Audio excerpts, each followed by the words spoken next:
why this happened, the motive, a lot of those questions we don't have the answers to. A lot developing out here, different moving parts. This is a very large crime scene. Again, I'm just going to step out of the shot just so you can get an idea of where we are. So we're at Farragut Square, the park, and just behind on the other side of the park, maybe a block over to the right is where the shooting took place, just steps away from the metro. And then another block behind is the White House. But again, we do know that President Trump has been briefed. He has been informed of the situation that is taking place. And we're just on standby here to see what additional information that we can gather here. But some better news than the news that we were reporting about an hour ago. We know that a correction has been made, and those 2 National Guard members are in the hospital right now fighting for their lives. And as the officials here mentioned, they're asking everyone to keep them in your prayers, especially as we enter this holiday weekend, guys. Just so heartbreaking, especially on this holiday weekend. Nana, thank you. Let's get over to Bob Barnard, who is also covering this for us for another vantage point. Bob, if you can hear us, what was kind of interesting today is... Live from Chicago, this is Fox 32 News at 4. Good afternoon. I'm Sylvia Perez. I'm Scott Schneider. We're going to have the weather for you in just a moment, but we want to take you back to what is a very fluid situation in our nation's capital. You've been watching our sister station, Fox 5, in our nation's capital, Washington, D.C., where just a few hours ago, actually 2 hours ago, at a little past 2 p.m., there was an active shooter situation at the Metro Farragut West station. Now, there are conflicting reports as to a potential motive, but this may have been a targeted attack. 2 National Guard troops were shot about a block away from the White House. And in the moments and hours that ensued, we saw ATF, we saw D.C. police, we saw D.C. fire on the scene. What we know at this hour is that those 2 guardsmen who have yet to be identified are listed in critical condition. There was a report from the governor of West Virginia at one point that those guardsmen had been killed. That has since been retracted. We have since then been told that they are in fact in critical condition in neighboring hospitals. The suspect reportedly has also been taken into custody and is in a hospital. We want to play some sound from the Secretary of War, Pete Hegseth.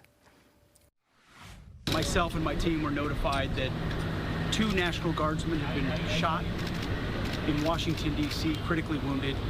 The shooter shot in a cowardly, dastardly act targeting the best of America. Heroes willing to serve in Washington, D.C., serve for people they don't know and they've never met because they love their country and their capital and their community. They were willing to do dangerous things others were not because they love their fellow Americans. Someone decided to turn that into targeting National Guardsmen. That will only stiffen our resolve. We will never back down. We will secure our capital. We will secure our cities. In fact, this happened just steps away from the White House. It will not stand. And that's why President Trump has asked me, and I will ask the Secretary of the Army, to the National Guard, to add 500 additional troops, National Guardsmen, to Washington, D.C. This will only stiffen our resolve to ensure that we make Washington, D.C. safe and beautiful. The drop in crime has been historic. The increase in safety and security has been historic.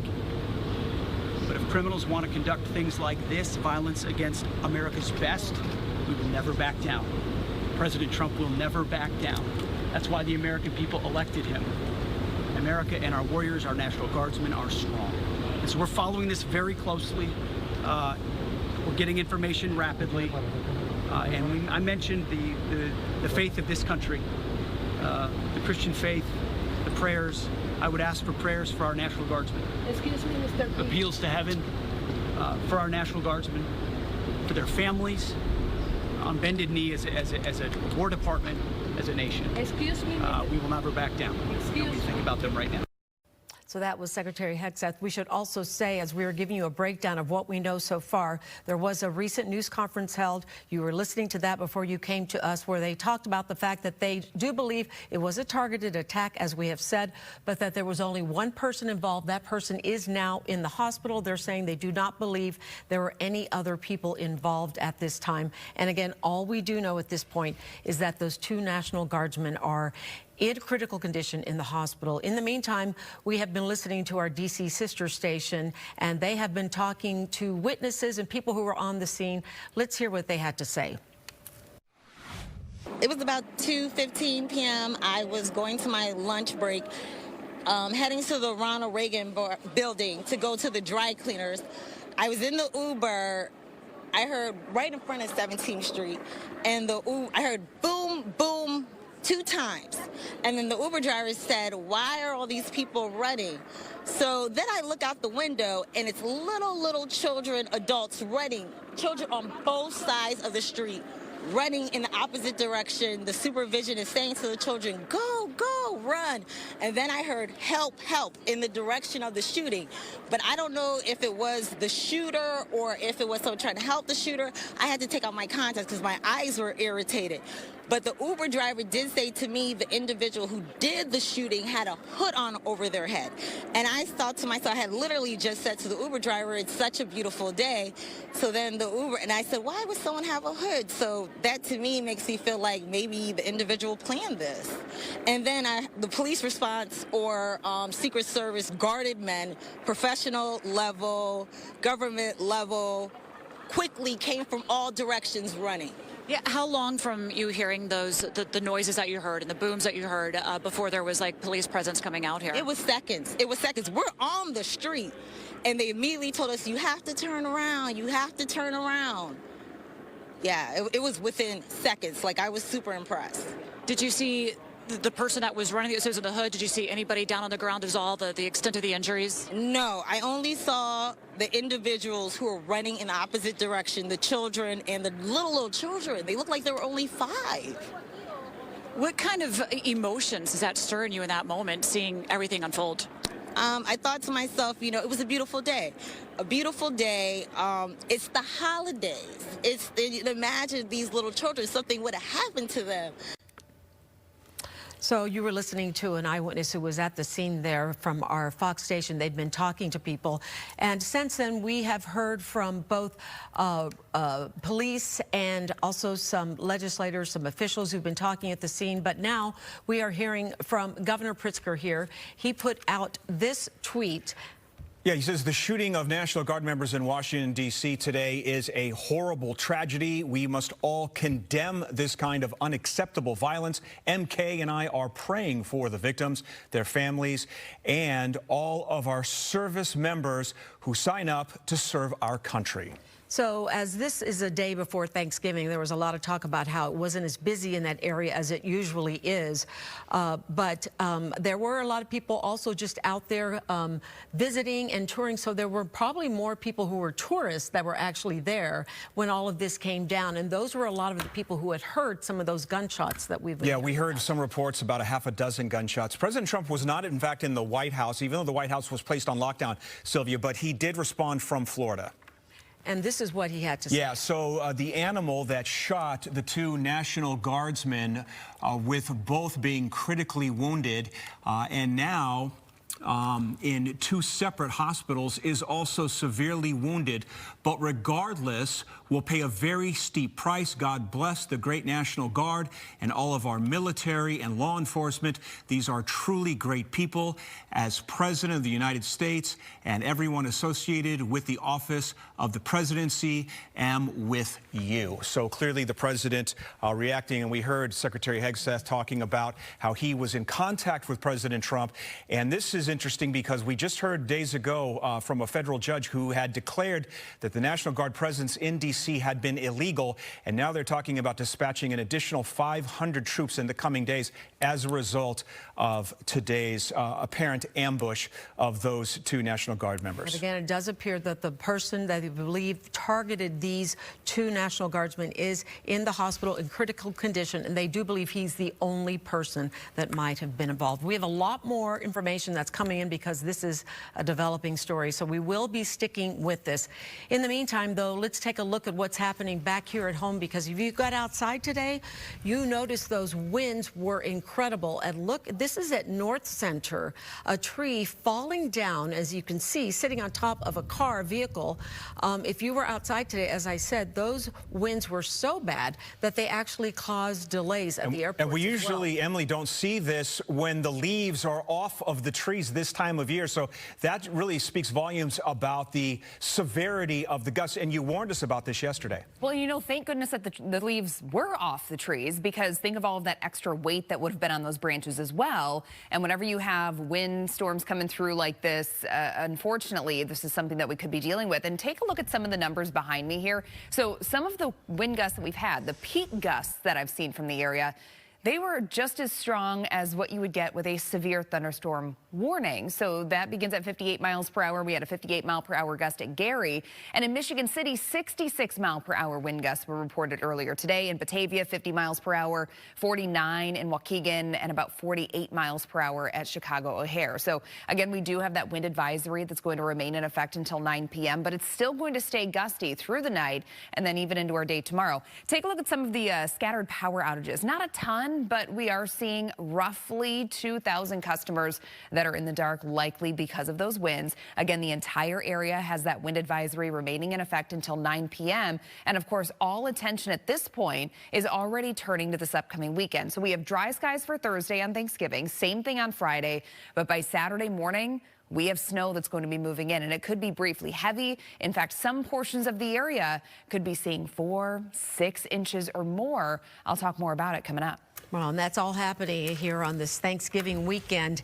And a lot of people were taken to the skies today to make those trips home or wherever they wanted to go. But those delays were happening really early this morning. In fact, O'Hare was at a ground stop fairly early. Midway right now, as we take a live look there, we are hearing that they are having some issues as well. But at this point, O'Hare has about 28 cancellations.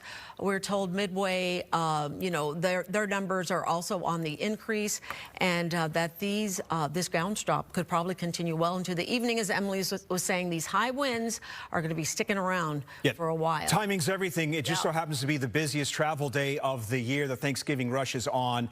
Millions of people hitting the roads and, of course, hitting the skies as well. Casey is live in the West Loop over the Kennedy with a look at tonight's traffic. How is it out there? Hey, Sylvia and Scott, you know, we actually thought we'd be seeing more brake lights by now, but taking a look at traffic further north of us, things are getting backed up past Grand and heading south. They're pretty jammed up past 35th. Now, as you mentioned, this is one of the busiest days of the year for planes, trains, and automobiles, and Illinois is on track to break records. More than 4 million residents are heading out this holiday, and 90% of them are getting to the table for turkey by car. According to AAA, the worst window to travel on this Thanksgiving Eve started at 11 this morning and ends at 8 tonight. A wind advisory is in effect for much of the area until 9, but weather won't hit travelers hard until they return from their Thanksgiving plans when the snow rolls in this weekend. For those of you who are going to be returning home on Sunday, it's going to be busy all day long. You know, if you want to get up early in the morning, have a little bit of turkey and stuffing and get in the car, it might be the best thing to do. If you have the affordability to come back on Monday, you might want to take that into consideration. You know, a lot of us do have the opportunity to work remote, so maybe you do that in the morning and then head back home. The good news is gas prices are the lowest they've been on Thanksgiving since the pandemic. And coming up at 5, you'll hear from IDOT on how they are prepping salt trucks and plows for potentially messy roads. Reporting live in the West Loop, Casey Cronus, Fox 32, Chicago. Well, a nice one here. Cardinal Blaise Cupich joining one of the biggest Thanksgiving giveaways on the South Side. He and about 100 volunteers spending their morning at St. Moses the Black Parish distributing 1,000 turkeys and, for good measure, winter coats to families in need in the neighborhood.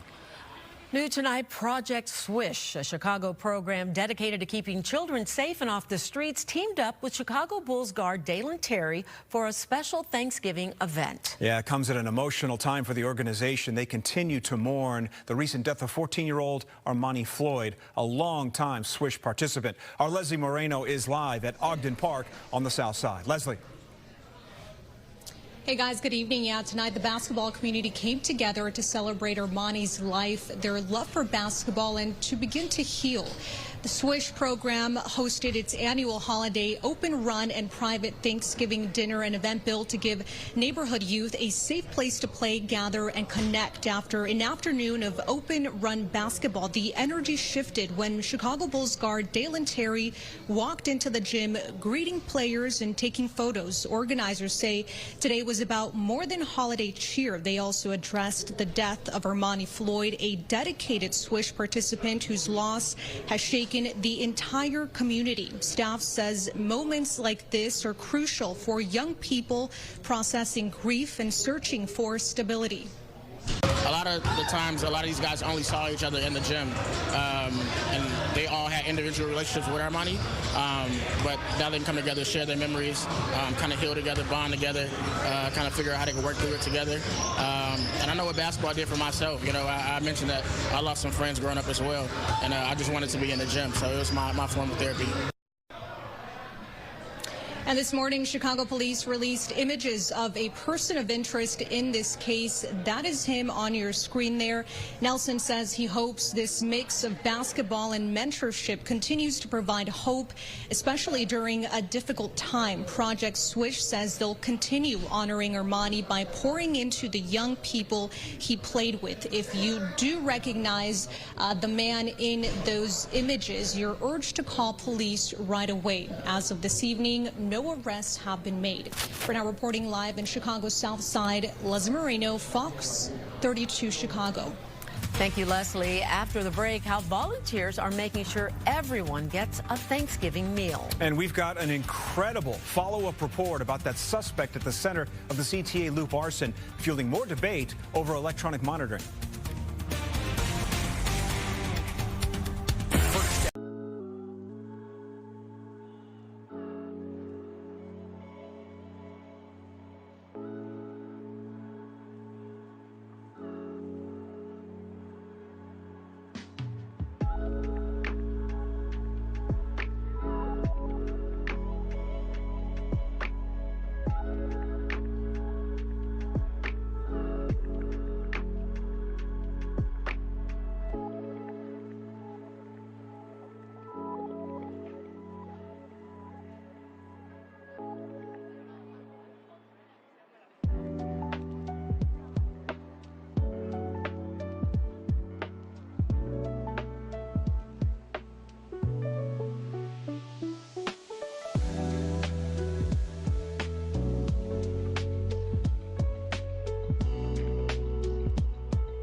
Wisconsin state officials now want Morgan Geyser back in state custody after she escaped from her group home over the weekend.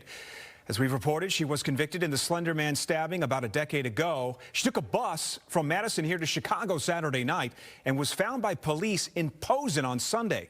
She did not fight extradition, so Wisconsin has about a month to bring her back. Months ago, a judge granted her conditional release to a group home. A judge set a hearing for next month to determine whether or not to revoke that release, meaning she could end up back in a state mental institution. Volunteers from Levy are coming together to cook some pretty special Thanksgiving meals. Gabrielle Primus showing us how they are supporting their community. Yeah, the kitchen has already been hot. It's going to continue today until Thanksgiving as they prep 4,000 Thanksgiving meals. And it's just not your dressing or just a piece of turkey. No, it's the whole thing. I am with Robin Rosenberg. Thank you so much for joining us. Absolutely. Let's talk about all that you guys are able to do for people in Chicagoland for the last 30 years. 30 years. We're producing food for 4,000 people tomorrow. Everything. It's made from scratch. It's fresh turkeys, cranberries, green beans, dressing, mashed potatoes, and the gravy we made. It takes 2 days to make the gravy. We finished it last night. Amazing stuff. So today is another prep day, right? Until you deliver it to Salvation Army tomorrow. How does that work? Tomorrow morning, we start at 4 in the morning. We fire all the food. We heat up all the food, and then we load it in refrigerated trucks. And we have an escort to the Salvation Army on Christiana Street. And they do 4 different ways they serve the food. They do in the gymnasium there, we serve 1,100 with tablecloths and servers and everything, just like a restaurant. Then they have to-go meals where they come and pick up the meals for families. Say a family of 5, we give them food for 5 people, hot and fresh. They take it home and enjoy it. And then we go to all the locations and vans where the homeless congregate. Wow. Freeways, parks, and we feed them there too. We set up picnic tables and serve them. You know what? Thank you for giving up so much time. And to the 40 other volunteers with Levy who also give up their time before the holiday. We had some of the cranberry sauce and it caught my eye. I said, you know, how do you portion that out? And you said it's even more work. You know, you put it out for the Salvation Army and they at least help you out with the portions, right? Yeah, we deliver the cranberry sauce tomorrow morning and they cup it up. I put it on the truck last, so they pull it off first. They put it in 2-ounce cups, and for each plate, dinner, they give a little cup of cranberry sauce. This is fresh cranberry sauce made with fresh cranberries, oranges, orange juice, lemons, and sugar. It's just delicious. It cooks for about 4 or 5 hours. Well done. Well done. I know it's going to be very good. Last 30 years, obviously you've had opportunities to maybe see the people, you know, and actually physically give the meal to the folks who are receiving it. What is that like? And why is it so special for you to have all these others do it with you? It's such a great feeling to feed people that are, you know, they're less fortunate than us. It just makes me so happy because we're so lucky for everything we have. And to see the smile on their face from ear to ear, how much they're enjoying it, it makes my whole year. It really does. Robin, thank you so much for joining us, and good luck to you the rest of the day. Thanks. And then tomorrow, make sure you take a rest too. But you're blessing so many people. Okay, thanks, Gabby. More information about this on our website, fox32chicago.com. Just look under links you saw on Fox 32. I will send it back to you. All right, so we've covered what folks are dealing with as they get out of Dodge. Let's talk beautiful shot, Emily. Let's talk about those of us who are staying in town. What are we looking at for Thanksgiving Day? Thanksgiving Day, it looks fine. It's just going to be cold, but this shot, isn't that gorgeous? Stunning? That is absolutely You know, hey, at least we got a sliver of sunshine today. Literally a sliver. That's all we could get. It's been very cloudy today. Of course, very windy. We have scattered snow showers around the area. But if you're wondering about Thanksgiving Day, things are fine. It's just going to be cold. We'll wake up in the low 20s, warm up to about the freezing mark, and we're going to see dry skies tomorrow. The radar currently showing we have spotty snow showers across portions of the area, and that combined with the winds, we could be seeing reduced visibilities for those of you that are hitting the roads out there this evening. Wind chill temperatures also are cold. So once you factor in those winds coming in out of the west that are gusting over 40 miles per hour, we're dealing with wind chill temps that range from the upper teens to mid-20s. That's what it feels like right now. And tonight we're going to have low temperatures dropping down into the low to mid-20s. We're at 26 degrees for the overnight low in the city. West-northwesterly winds are going to begin to calm down a little bit. But again, we're still in that wind advisory through 9 p.m. So 45 mile per hour plus wind gusts possible until then. After that, we're going to be in the 30 to 40 mile per hour range during the overnight. Now, let's jump things ahead. We're going to talk about the weekend. Dry skies on Thursday. Thursday. Same thing on Friday. But then late Friday night into Saturday morning, that's when we start to see snow beginning to push in. And this is the system that we've been watching for several days now. And it's definitely trending like we're going to be on the cold side of this thing, which means accumulating snowfall. We're looking at disruptive snow totals going into this upcoming weekend. Now, I think if I had to throw out a very safe range that I think most of us are going to end up in, I think it's very safe to say that a lot of us are going to see 3 to 6 inches of snow, but many models are suggesting 6+ inches in some portions of the area. So we're still 3 days out from this system. We're going to be able to fine tune those numbers the closer that we get to it, but that's just an early idea of what kind of numbers we're talking about here. 5-day forecast for you. Dry skies tomorrow, 32 degrees, sunny skies on Friday, Saturday, 100% chance of snow, a high of 31, 32 on Sunday. Rain, snow showers going to be possible in the morning. Again, possibly mixing with rain. Most of it's going to be snow. And then after that, the bottom really drops out. We're going down to 10 degrees for your overnight low Sunday night into early Monday. Back to you. Caleb and the gang taking on the Super Bowl champs. After the break, we've got a look at Friday's much anticipated Bears game that airs right here on Fox 32.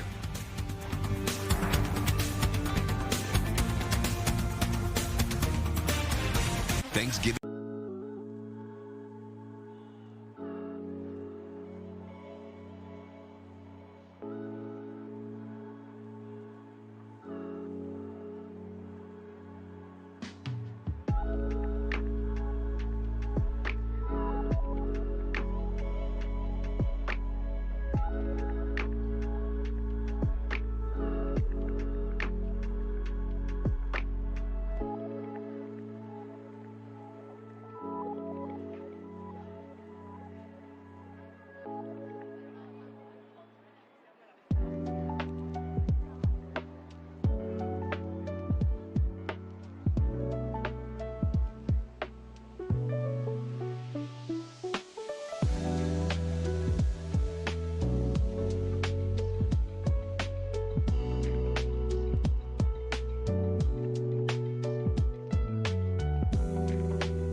Buckle up, football fans. It's time now for Toyota Talks. Dave Harkins, part of First Things First. 5 of the last 6 quarterbacks the Bears have gone against do not have even 20 career starts. You brought up Rudolph. He's got 19 now. J.J. McCarthy, who obviously is going through his struggles right now with the Vikings. Jackson Dart, Tyler Huntley, who beat them, and Spencer Rattler. When you look at that list, Danny, does that make the wins less impressive? Yes, of course. But that's football. Like again, I don't think this is a Super Bowl team. But that doesn't mean that they can't make the playoffs and maybe win a game or two in January and maybe prove me wrong. I mean, the Bears have had the 32nd ranked strength of victory in the NFL, meaning their wins have come against the easiest teams in terms of the teams that are in the playoffs right now. But you know who is right next to them? the New England Patriots, who would be the 1 seed in the AFC and whose quarterback, Drake May, is second for MVP of the whole damn league. So Caleb said it after the game, and it's true. You don't apologize for wins. Like, can we parse it and we say, well, you know, it would be more impressive if they had done this with wins over the Rams, Eagles, Chiefs? Yeah, yes. Agreed. Like, point conceded.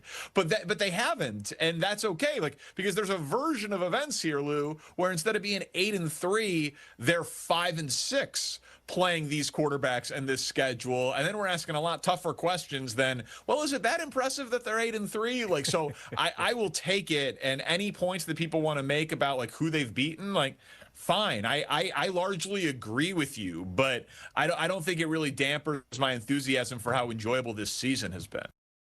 If you want total health care from a provider you trust, hi, Blair. Right in the palm of your hand, if you want soup, sweatpants, and 0 in-person contact, if you want wellness wherever, our virtual primary care delivers with great website manner. No worries. So choose your doctor from our profiles and enjoy the healthiest online relationship you've ever had. House calls have evolved. Advocate Healthcare.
Welcome back. It's 4:32. We're going to have more on the D.C. guard shooting in just a few moments. But right now, we do have a follow-up to that arson case that sparked national controversy. Yeah, Paris Schutz spoke with one of the suspect's alleged prior victims.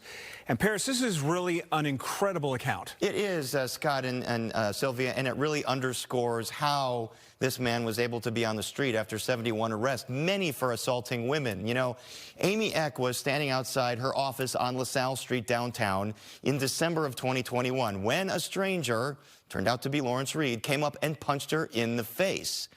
And that Lawrence Reed, of course, is the suspect in the CTA burning incident, one of his known 72 arrests. I was ordering DoorDash and I was looking at my phone because my driver was kind of like driving around. So I'm like zooming in on my phone, like, where is this guy? And next thing I know, I just got clocked in the face. Amy Eck says she recovered from her injuries in that 2021 incident, but she has PTSD. It was very shocking. I mean, the side of my face was pretty swollen, but other than that, I didn't really have, I mean, I was fine. It was just more the shock than anything that was like so horrifying. Closed fist, punch right in the face. And she went down? She went down immediately like anyone else would. Alex Zafra witnessed the incident and says he immediately alerted police at City Hall. They chased Reed and eventually apprehended him. Reed was charged by Chicago police with a Class A misdemeanor of battery causing bodily harm. The moment he turned left to go east on Washington, we both gave chase. We made up a lot of ground in that time by running after him, and the moment he made a left, we pounced on him. At the time, Reed had already been arrested multiple times for punching women in the face. Fox 32 reported an incident in 2020 outside Harold Washington Library.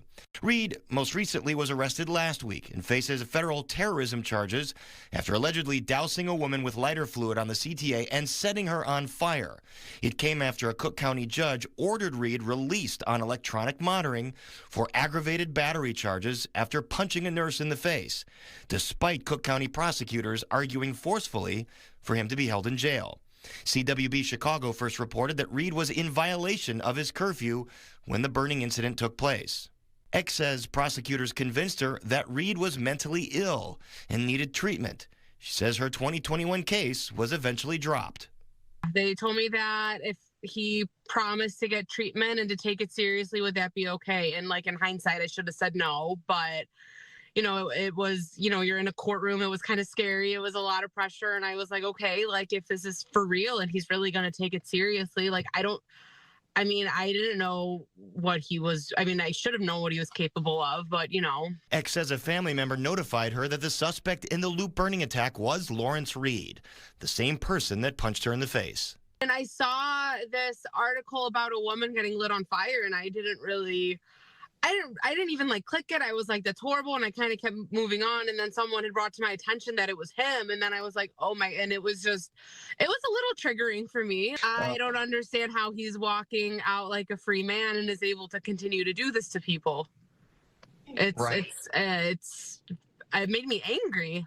We all know now he's been arrested 72 times, and maybe if they would have taken this one seriously or the one before this seriously, maybe he wouldn't have set this young lady on fire last week.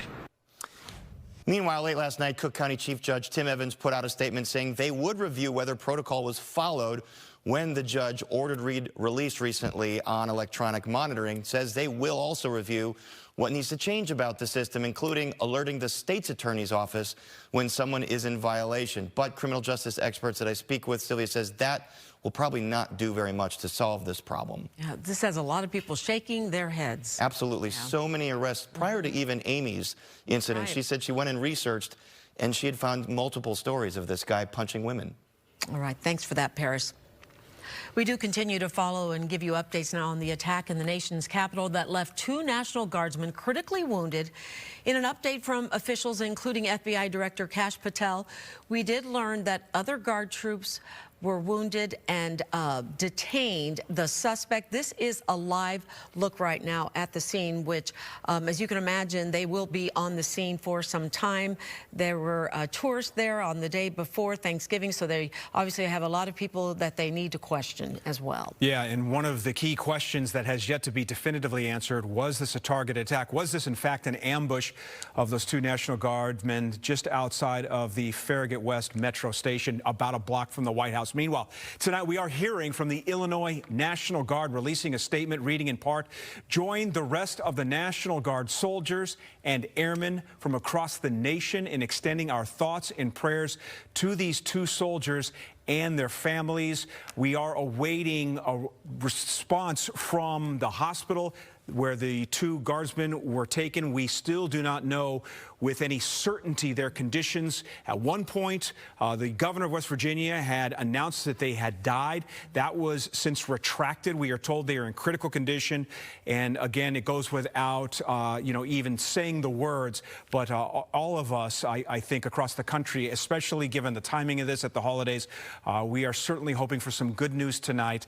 On that front, we are awaiting word. A suspect reportedly in custody as we continue to look live. So we will continue to update you throughout the night on the air and, of course, on Fox32Chicago.com. Okay, let's take a live look outside because the weather has been the big story here today. The winds up to 50 miles an hour. Was it more than that? But look at this beautiful shot. You'd never know what's going on out there. Looking It's from still pretty- inside, that's a beautiful shot. It looks like a great day out there, but those winds, Sylvia, were actually even higher. So in Michigan City, reported a 66-mile-per-hour wind gust today.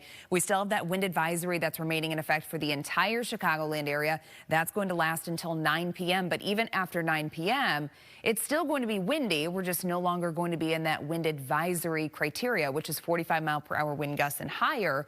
But I still think the majority of the overnight, we're going to be seeing wind gusts as high as 35 to 40 miles per hour.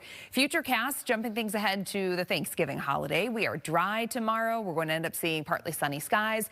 It's going to be cold, though. We wake up in the low 20s, warming up only into the low 30s. Dry skies on Black Friday as well. But early Saturday morning, we're going to start to see the snowflakes moving in. We have snow in your forecast all day long on Saturday, going into Saturday night as well. By Sunday, we could potentially see a little bit of drizzle or maybe even some rain mixing in at times. That chance appears fairly low. I really think the majority, if not this entire system, is going to be keeping us on the cold side, which means accumulating disruptive snowfall, and some portions of Chicagoland could be looking at a 6+ inch event here going into this weekend. Forecast low temperatures tonight. We're going down to the low to mid 20s, but guess what? It's going to get even colder next week. Those details coming up in your 7-day. Emily, thank you. Still ahead, he has been a favorite in Chicago both on and off the field. And now Bears legend Israel Adonijah is bringing fans together once again at a new Bears bar built for the community. We got a peek inside to see what the bar is serving up. 40%.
This spot is where football pride is on full display, owned by former Chicago Bear Israel Adonijah and built for diehard fans.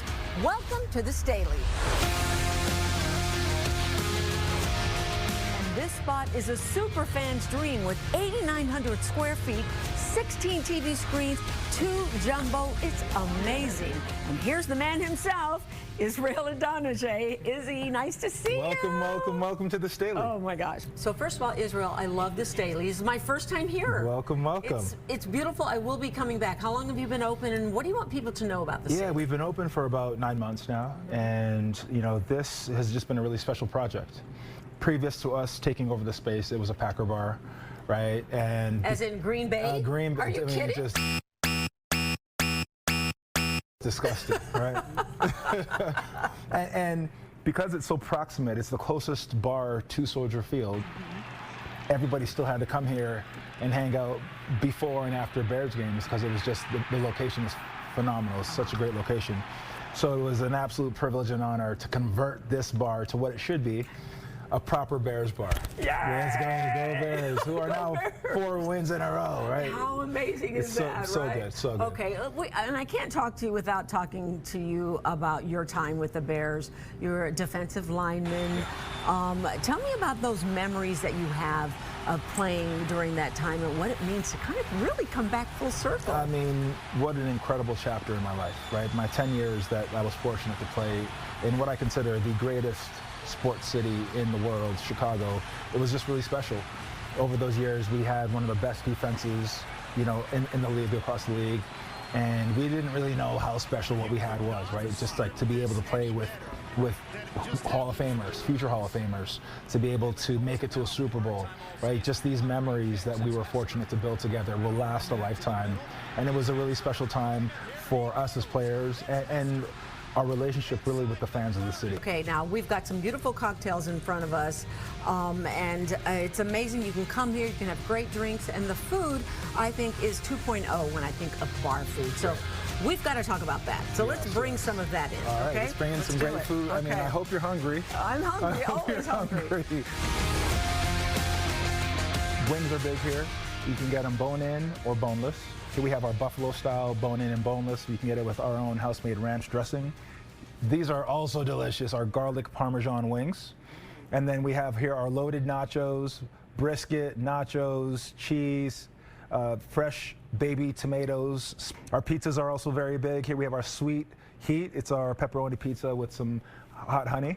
And then we have our buffalo chicken pizza. Again, it's buffalo sauce, it's chicken, it's creamy, absolutely delicious. And this year, it's been an incredibly special partnering with the Chicago Bears to bring our loaded mac and cheese to Soldier Field all season long. You can get it level 2 and 3 in the United Club, and our chicken sandwich also at Soldier Field. So you have your loaded mac and cheese Yes. and your chicken sandwich at Soldier Field. Yep. How exciting. How did that come about? Yeah, so we partner with Levy Foods, and they were looking to bring restaurateurs that represent Chicago, restaurateurs that are local to Soldier Field to be a part of this incredible community that is, Chicago Bears culture and football. And, we're just so grateful for Levy to select us as one of the groups to participate in the program and bring our experience here at Staley to Bears fans at Soldier Field. Now, I know once a Bear, always a Bear. Always, but always. You have really managed to continue this kinship, this brotherhood with the family of the Chicago Bears after leaving playing the game. And I know you guys always stay in touch, but this has to be extremely special for you to be able to continue this legacy, and you're doing it at Soldier Field. Absolutely. I mean, I think when I think of my time with the Bears, right, it does bring to mind family first, right? These are relationships that I'll hold dear a lifetime. And although I'm not on the field playing, I still feel like we're a part of the family. I still feel like I am a Bear for life. And not just from a player standpoint, but now working with the leadership and the corporate office, people that helped guide me at 21 when I got here are relationships that I'm now near and dear with at 44, right? And it's just been really special. Yeah. Well, I'm not sure what we're about to cheers with, but can I just say cheers to you. Congratulations Cheers. on a successful continuing career, and thank you for having us. Cheers. To the state. Bear down. Of course, Fox 32 is your home for the Bears, and it doesn't get better than Black Friday football. Yeah, it's Bears taking on the Super Bowl champs, the Philadelphia Eagles. Game day live, setting the stage at noon. Bears-Eagles kicks off at 2. Stick around after the game goes final for full post-game coverage, including Ben Johnson and Caleb Williams at the microphone. Press conferences from Philly. It's all on your home for the first place Chicago Bears, Fox 32. All right, Emily has your holiday forecast right after the break.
Look at that gorgeous shot on the eve of Thanksgiving. Don't look too close because, well, you're not going to notice it. But if there were any flags out there, they probably would be blowing pretty hard at this point, huh? Yeah, so it has been very, very gusty today. Of course, we had that wind advisory that went into effect at 3 a.m. That's staying in effect until 9 p.m.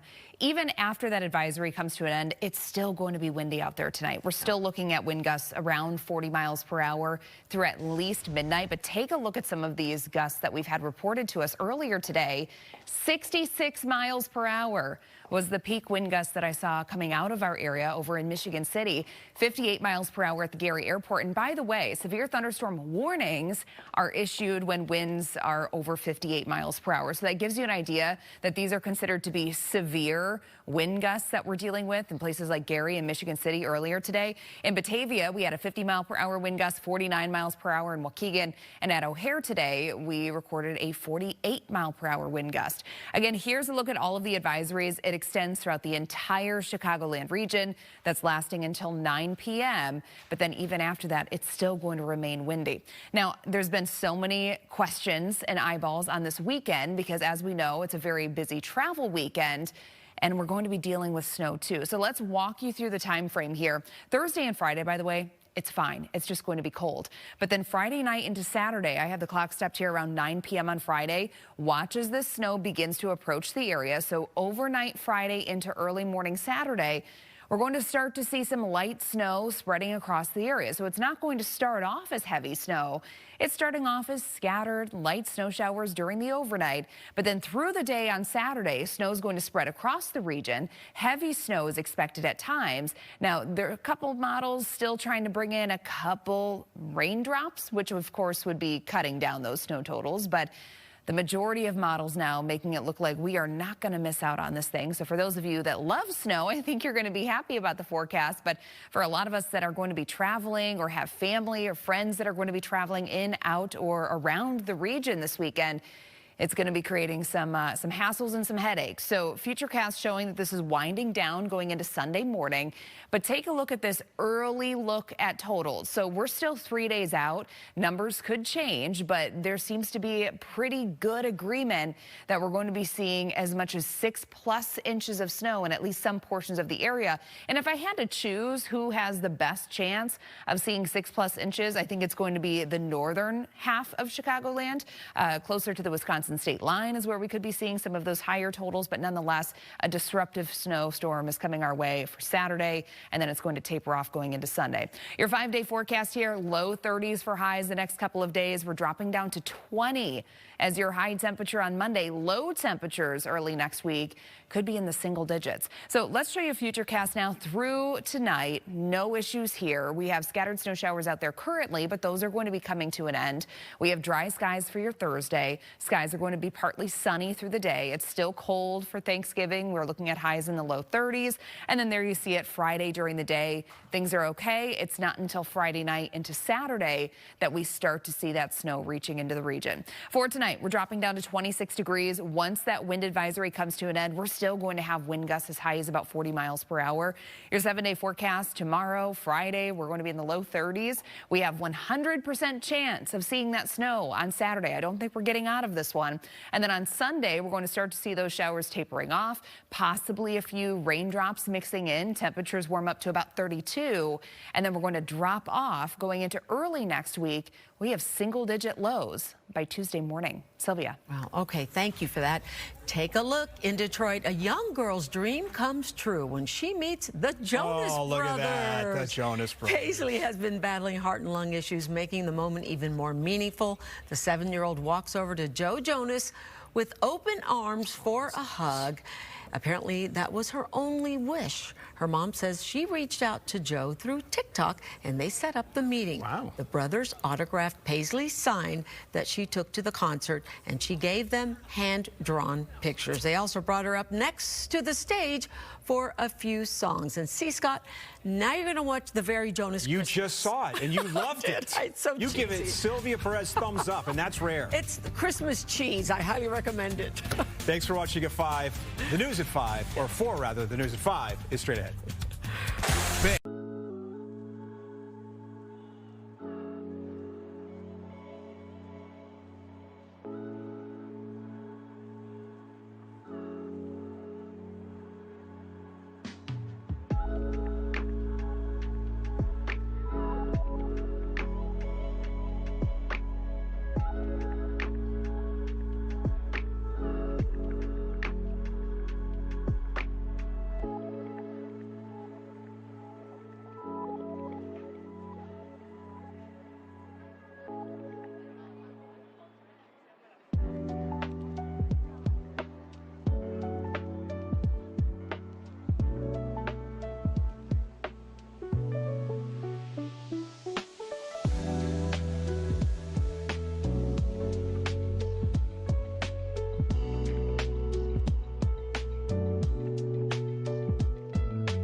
Now at 5, we're following breaking news. 2 National Guardsmen shot in our nation's capital. Thank you for joining us at 5.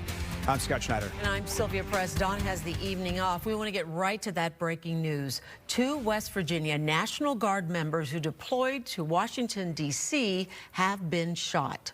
So you're looking live at D.C. As you can see, there is still a massive law enforcement presence. It's a very fluid situation, and there has been confusion this afternoon and evening over exactly what happened. The governor of West Virginia had initially said the troops were killed. He later walked back that statement, saying his office was receiving conflicting reports with regard to their conditions. At a press conference less than an hour ago, D.C. police confirmed the 2 guardsmen are in critical condition. Officials also say this was a targeted shooting. The suspect allegedly shot the 2 soldiers and then was taken down by other National Guard members. That suspect is said to also be at a D.C. hospital severely wounded. The guardsmen from West Virginia were in D.C. serving as part of President Trump's executive order that cracked down on crime in the city, which could now be expanded. This happened just steps away from the White House. It will not stand. And that's why President Trump has asked me, and I will ask the Secretary of the Army, to the National Guard, to add 500 additional troops, National Guardsmen, to Washington, D.C. This will only stiffen our resolve to ensure that we make Washington, D.C. safe and beautiful. Our Fox affiliate in D.C. spoke to people near the scene of the shooting who say they were shocked. I was in the Uber. I heard right in front of 17th Street, and I heard boom, boom 2 times. And then the Uber driver said, "Why are all these people running?" So then I look out the window, and it's little children, adults running, children on both sides of the street, running in the opposite direction. The supervision is saying to the children, "Go, go, run." And then I heard, "Help, help." So again, the shooting just a block from the White House. The president, though, in Palm Beach, taking to social media, calling the suspected shooter an animal who would pay a very steep price, also praising the National Guard. Here at home, Governor Pritzker reacting tonight, writing online, quote, "The shooting of National Guard members in Washington, D.C. today is a horrible tragedy. We must all condemn this kind of unacceptable violence." The governor adding he and wife MK are praying for the victims, their families, and all service members who sign up to serve our country. We are also hearing from the Illinois National Guard, which said it, quote, joins the rest of the National Guard soldiers and airmen from across the nation in extending our thoughts and prayers to these 2 soldiers and their families. Again, a very fluid situation this evening. We will stay on top of this story throughout the night. We'll bring you the latest updates as soon as we learn them, both online and on air. Let's head back home now with some breaking news here. One of the minors involved in a deadly stabbing in the Loop is being charged as an adult. The 16-year-old, who is a Venezuelan migrant, is facing a first-degree murder charge. 2 other minors, both 14 years old boys, are also charged with murder. Prosecutors say they stabbed a 49-year-old man to death on Sunday morning. The other big story we're covering tonight here at home, the weather. Extremely high winds, and you see what happened for folks on the north side. Trees toppled, sending them right on top of cars. This is at Walcott and Summerdale, and a tree hit the back of a sedan as well. There was also a car that had its windows knocked out. So obviously, Emily, this was a day where, whether there were leaves on the trees or not, they could not resist 50-plus mile-per-hour winds. Right? Yeah, that's right. So some reports across the area actually were bringing wind gusts as high as 58 miles per hour, which, by the way, that's considered to be a severe wind gust. That's when we have severe thunderstorm warnings that are issued whenever we have thunderstorms that are producing winds that are this extreme. So that's what we were dealing with today without the thunderstorms. It was just the wind coming through. And the peak wind gust that I saw was 66 miles per hour. That was reported in Michigan City this morning. The Gary Airport, 58 miles per hour, 50 miles per hour in Batavia. And then just shy of that in both Waukegan as well as at O'Hare at 48 and 49 miles per hour. hour. So it's no surprise here that we have scattered power outages. So these numbers have just been updated. And fortunately, it's now less than 2,000 customers that are without power this evening. Hopefully we can get that back up and running before the Thanksgiving rush tomorrow. But we still have that wind advisory that's remaining in effect for the entire region until 9 p.m. for those winds gusting as high as 45 to 50 miles per hour. Futurecast Thursday and Friday, dry skies. So if you're traveling on Thanksgiving Day or Black Friday, I think we're fine. It's just very cold. But we have snow that's building into the region this weekend, accumulating snow for all of us, and it's going to be disrupting holiday travel. Those details coming up. Well, buckle up because the holiday travel rush is on with earnest. Illinois set to maybe break a record this holiday. We are talking millions of people on the road and in the skies. So let's check in with Casey Cronus, who's live over the Kennedy with the latest. How's the traffic, Casey? Hey guys, surprisingly, things are moving behind us, but a look at traffic shows that is not the case. Heading northbound past Grand Avenue and further south past 35th. Today, as you mentioned, one of the busiest days for planes, trains, and automobiles. The busiest time on the roads started at 11 this morning, according to AAA, and won't end until 8 tonight. Cars, cars, and more cars. It's a sure sign Thanksgiving travel is in full swing. Every year in the last several, we keep saying we've broken the record. Molly Hart from AAA says Illinois is yet again on track to break records this holiday, with more than 4 million residents traveling this Turkey Day, 90% of them hitting the road for their holiday helping. One important thing to have is that emergency kit. It should have an extra cell phone charger, a blanket, water, snacks, and a flashlight. Even if you get to your destination and you've got a little bit of downtime, go have your car checked out so you know when you're coming home, you've had your tires looked at, the fluids topped off. Travelers should be aware of a wind advisory on Thanksgiving Eve, but what might really cause them to hit the brakes is the potential for snow this weekend. So we'll be out there ahead of time, pre-treating the areas where we can. Maria Castaneda with the Illinois Department of Transportation says salt trucks and plows are ready to roll. Now, the one thing to remember, these are big, heavy machinery. They probably weigh like 12 to 13 times what your vehicle does. And also, they have a very limited sight view, which other words means that they don't always see you, even though you see them. Don't crowd the plow and be mindful of construction. While some barriers have been pulled for the holiday, others won't be. If you see workers out there dealing with an emergency, repair to the road, or even just emergency on the side of the road, move over if you can, give them room to work. At the end of the day, we all just want to get home. Statewide, roughly 300 plows and salt trucks will be deployed this weekend if necessary. Also good news, gas prices are the lowest they've been on Thanksgiving since the pandemic. Reporting live in the West Loop, Casey Cronus, Fox 32, Chicago.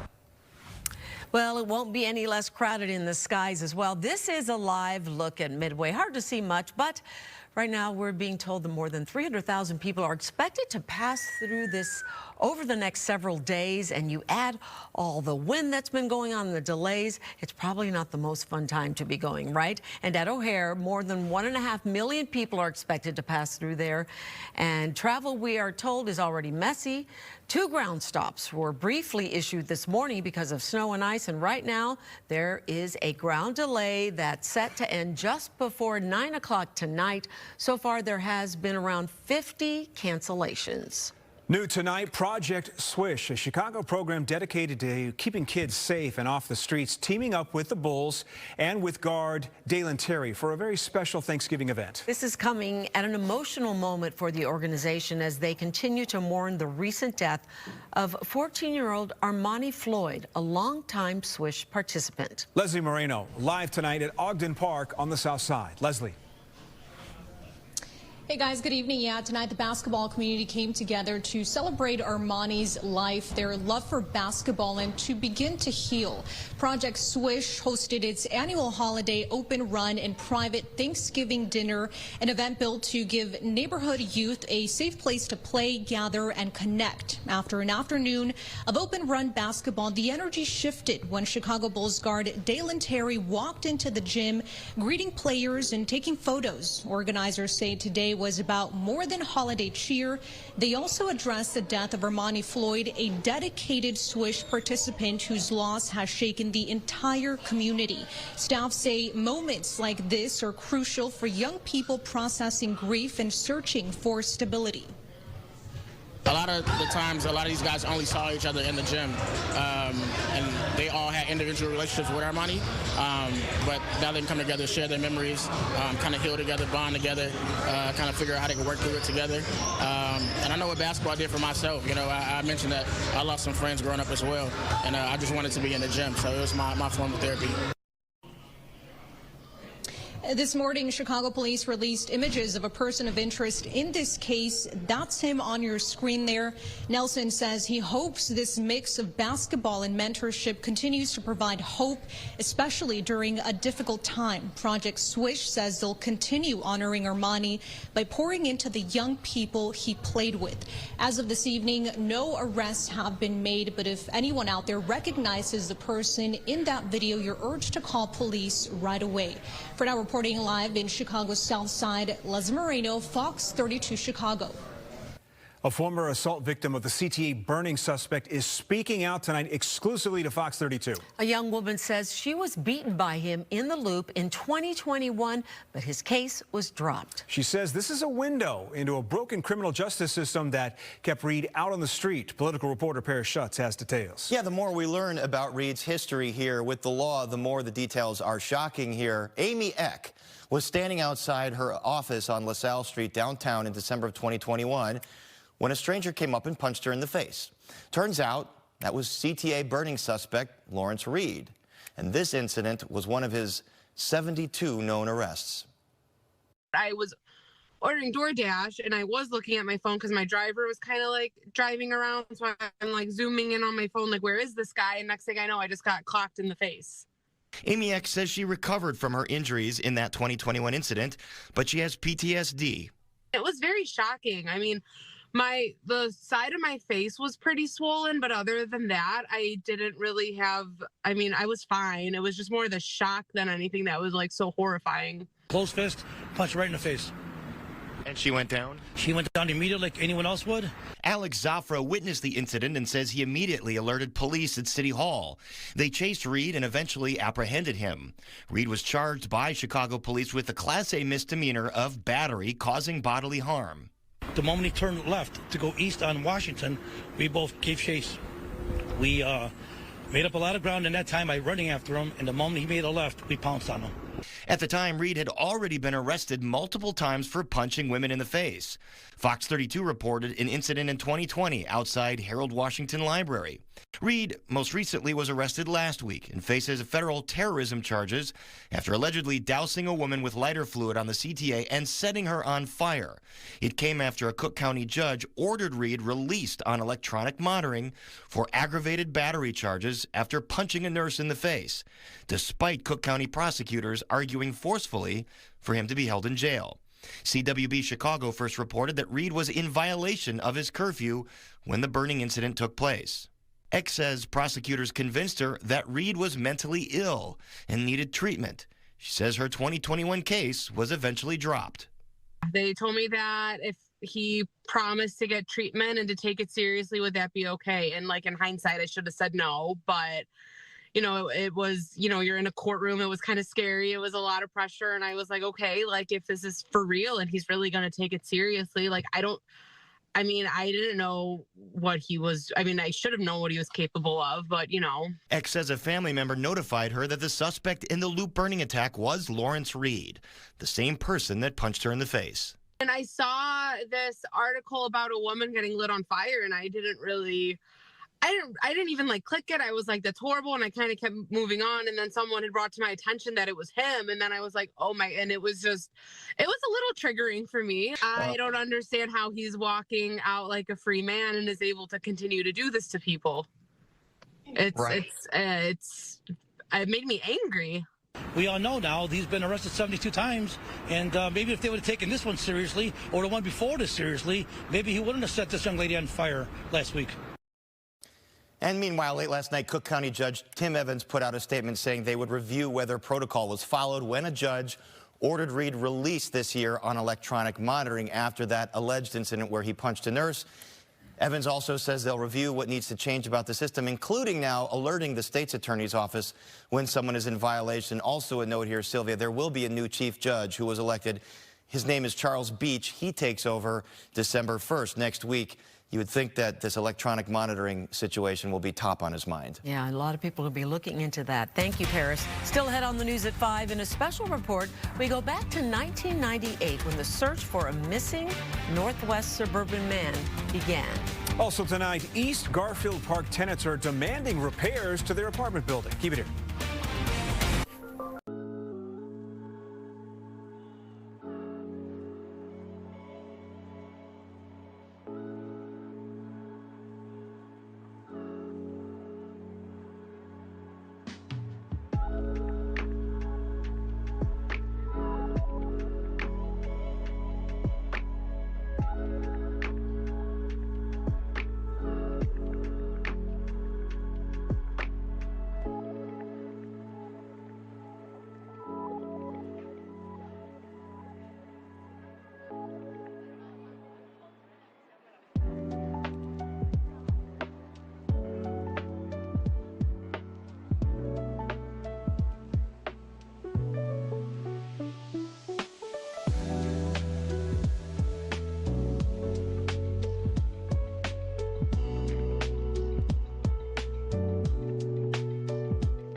A White House health care plan is running into roadblocks from the president. A tentative proposal circulating this week would extend COVID-era insurance subsidies for the next 2 years and up the eligibility requirements. However, last night, President Trump seemed to reject the idea.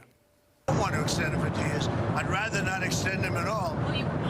It may be some kind of an extension may be necessary to get something else done because the Unaffordable Care Act has been a disaster. That said, without action by Congress, the tax credits expire the 1st of January and will send premiums soaring for millions of Americans.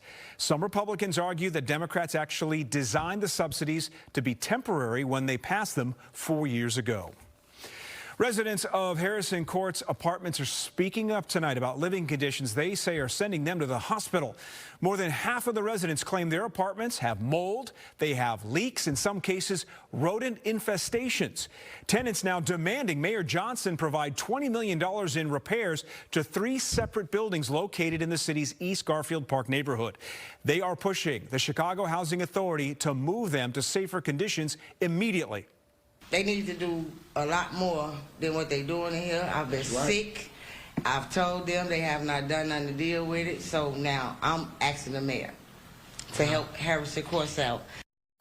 Tenants adding they should have the right to move back into their apartments after the repairs are made. A letter listing the demands will be dropped off at the mayor's office.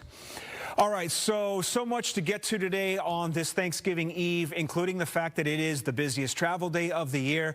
And boy, was it a blustery one, Emily. The winds will die down, what, this evening? Yes, but just a little bit, just to take us out of that wind advisory criteria. But we're still going to be dealing with westerly winds gusting as high as 35 to 40 miles per hour during the overnight. And we do have that wind advisory remaining in effect until 9 p.m. So until that point, we're still going to be seeing 45+ mile per hour occasional wind gusts. Out there right now, too, we have scattered snowflakes. Not a ton, but some scattered snow showers, especially across the northern tier of counties there near the Wisconsin state line. For tonight, we're dropping down to 26 degrees. Most suburbs are going to be in the low 20s. And then through the day tomorrow, things are fine. We have dry skies on Thursday, same thing on Friday, so no travel impacts for Thanksgiving or Black Friday. But then this weekend, totally different story. Early Saturday morning, we're going to have snow moving in. That's going to last all day long on Saturday, potentially becoming heavy at times. And several models now are bringing in totals that could potentially be 6+ inches in some portions of the Chicagoland area. So really something to watch going into this weekend, especially if you have friends, family that are going to be traveling on Saturday. Your 5-day forecast tomorrow, partly sunny for Thanksgiving, sunny skies on Friday. This weekend, we're cold. We have snow and then possibly a few raindrops in the mix on Sunday. By Monday, highs are only going to be near 20 degrees. Buckle up, football fans. It's time now for Toyota Talks. Day Harkins, part of First Things First. 5 of the last 6 quarterbacks the Bears have gone against do not have even 20 career starts. You brought up Rudolph. He's got 19 now. J.J. McCarthy, who obviously is going through his struggles right now with the Vikings. Jackson Dart, Tyler Huntley, who beat them, and Spencer Rattler. When you look at that list, Danny, does that make the wins less impressive? Yes. Of course. But that's football. Like I don't think this is a Super Bowl team. But that doesn't mean that they can't make the playoffs and maybe win a game or two in January and maybe prove me wrong. I mean, the Bears have had the 32nd ranked strength of victory in the NFL, meaning their wins have come against the easiest teams in terms of the teams that are in the playoffs right now. But you know who is right next to them? The New England Patriots, who would be the 1 seed in the AFC and whose quarterback, Drake May, is second for MVP of the whole damn league. So Caleb said it after the game, and it's true. You don't apologize for wins. Like, can we parse it and we say, well, you know, it would be more impressive if they had done this with wins over the Rams, Eagles, Chiefs? Yeah, yes. Agreed, like point conceded, but they haven't, and that's okay. Like, because there's a version of events here, Lou, where instead of being 8-3, they're 5-6 playing these quarterbacks and this schedule, and then we're asking a lot tougher questions than, well, is it that impressive that they're 8-3? Like, so I will take it, and any points that people want to make about like who they've beaten, like.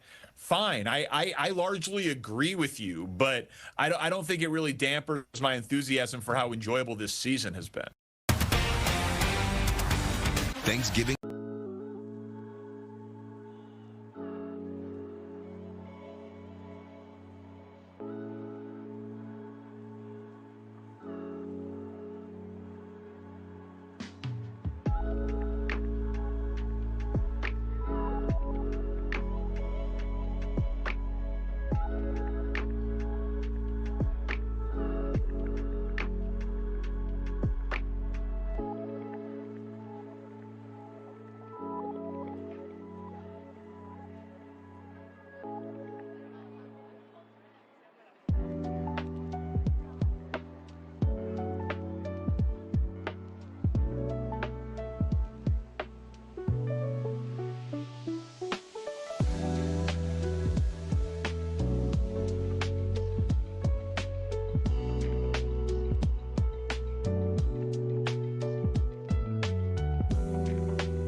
The search for a missing Virginia football coach has turned into a manhunt. Police now say he's wanted on child pornography charges. Travis Turner went missing last week, days before his undefeated team's playoff game. Police say the 46-year-old coach was reported missing after authorities went to his home to question him in relation to a different ongoing investigation, not to make an arrest. However, since his disappearance was first reported, police have announced a manhunt for Turner, who faces nearly a dozen charges.